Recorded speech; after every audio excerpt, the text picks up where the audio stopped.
Bienvenue à tous dans cette nouvelle vidéo. On se retrouve pour la seconde analyse de ce mardi 28 juin 2022 sur les Pokémon de la 4e génération. Et on va attaquer le second membre du duo Dialga et Palkia. Donc après avoir fait Dialga, Palkia pour cette vidéo qui lui possède un double type eau et dragon. Eau et dragon qui apporte autant défensivement et offensivement. Même si défensivement il n'a pas énormément de résistance, mais il n'a pas non plus beaucoup de faiblesses, hein, seulement deux, au type dragon et au type fée. Mais en Uber, ça reste des faiblesses gênantes, hein, parce que le type fée est là justement pour passer les dragons. Et en Uber, hein, bah, il y a beaucoup de dragons signature comme ça. Le type dragon lui-même, le type dragon se concurrence à lui-même, évidemment. Il a deux doubles résistances feu et eau, mais bon, ça se combotte un petit peu entre eux parce que bah le type eau a déjà ses deux résistances, le type dragon a déjà ses résistances aussi, donc ça revient un petit peu au même. Et une résistance acier, mais le type acier est pas un type offensif très vu, donc c'est pas un double type défensif phénoménal, mais pas non plus mauvais parce qu'il a pas non plus beaucoup de résistance. Donc voilà. Par contre, offensivement, bah déjà, contrairement au type dragon et acier de Dialga, le type qui était entièrement résisté par le type acier, le type eau, lui, est neutre sur le type acier. Donc lui, il apporte déjà un peu plus que Dialga à ce niveau-là. Et c'est un type qui est presque pas résisté dans le jeu, seulement qu'une petite quinzaine de Pokémon, comme on peut le constater ici. Donc il y a vraiment presque pas de Pokémon qui résistent au combo de double stab. Donc il est beaucoup plus impactant offensivement, même si encore une fois c'est plus sur du coverage neutre, hein. Parce que 802 Pokémon, voilà, c'est ça, il est pas super efficace sur beaucoup de Pokémon par rapport à Dialga, pas beaucoup plus, mais il a un excellent coverage.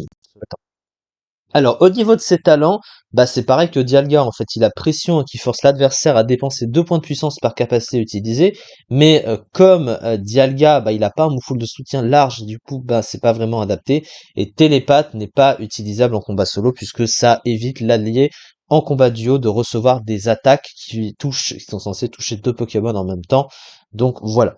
Au niveau des statistiques, eh bien, il y a du mieux par rapport à Dialga, parce que Dialga, son problème, c'est la vitesse.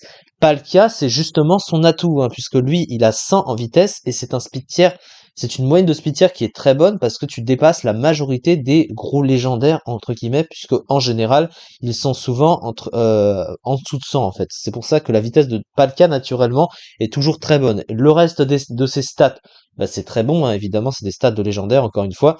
La même attaque spéciale, la même attaque que Dialga, bah, je crois qu'il a les mêmes stats. Il a peut-être une inversion de défense et de défense spéciale, je sais plus.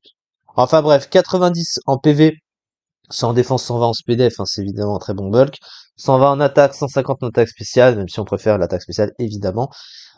Alors, la différence aussi, c'est que lui, il a une attaque signature que Dialga ne peut pas utiliser, parce que Dialga, il a Hurletemps, j'en ai pas parlé, mais c'est parce que c'est une attaque en 2 tours.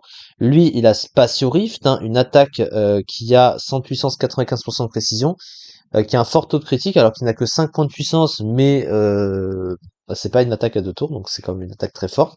À côté, bah, il a le coverage identique à son collègue, hein, quasiment.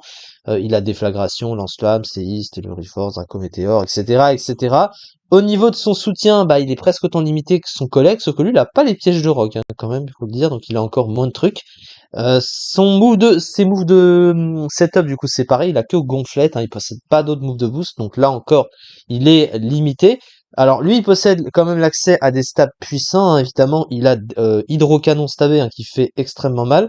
Chose assez bizarre, il ne possède pas d'accès à Ébullition. Alors Ébullition, qui est une attaque de type eau, hein, qu'il aurait pu avoir, hein, qui est stabé, qui peut brûler l'adversaire, 30% de chance, hein, je rappelle, c'est très pratique, et c'est vrai qu'il ne le possède pas dans son move pool, donc c'est vrai qu'on peut se poser la question.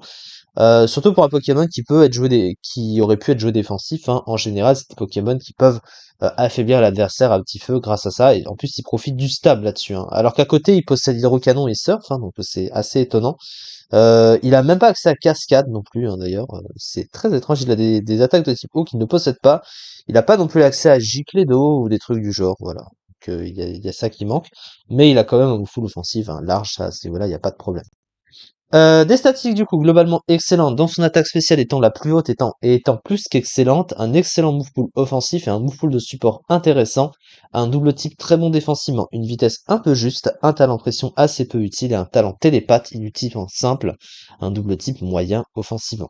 Le Pokémon se classe mieux que son collègue Lui, il atteint la 29e place de Lober avec 3,31%. Donc lui aussi hein, souffre d'une petite concurrence avec tous les Pokémon qu'il y a au-dessus. Mais son collègue était 43e, lui est 29e, donc Palkia est évidemment meilleur que Dialga.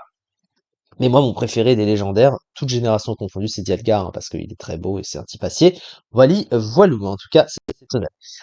Du coup, c'est ça pour cette vidéo, et on se retrouve du coup pour la troisième et dernière analyse du jour sur les Pokémon de la quatrième génération, juste après celle-ci. Merci beaucoup de m'avoir suivi, et à très vite.